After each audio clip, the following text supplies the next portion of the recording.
Okay, here we are going to talk about the half stitch. I have all of my pairs hung. These all have one and this last has two. I'm going to give everything one twist to get started, including the two on this last.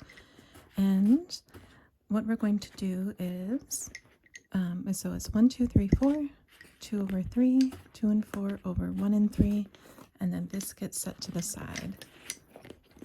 2 over 3, 2 and 4 over 1 and 3. That pair is set aside. 2 over 3, 2 and 4 over 1 and 3. 2 over 3, 2 and 4 over 1 and 3. 2 over 3, 2 and 4 over 1 and 3. So what you can see is that orange thread has worked its way all the way through. We're going to work it back as well. So here we are at the end. I want to place a pin and twist this one time. And now we're going to work it back. 2 over 3, 2 and 4 over 1 and 3. 2 over 3, 2 and 4 over 1 and 3. 2 over 3, 2 and 4 over 1 and 3. 2 over 3, 2 and 4 over 1 and 3.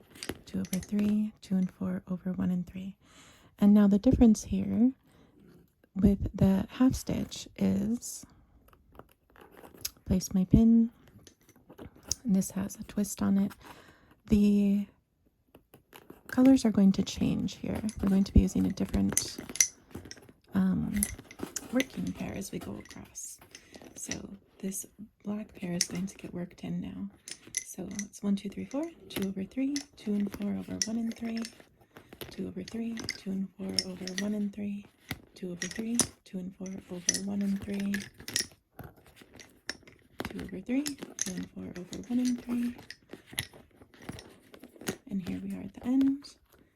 Place my pin, and I'm giving it one twist to hold it in place and to make sure that I'm bringing that black thread across. So you can just keep going like this.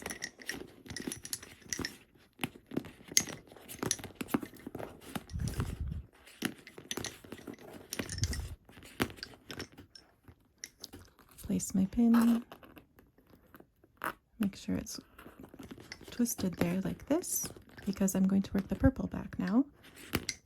And I'm just going to keep working, and I'll speed it up so you can see how it looks.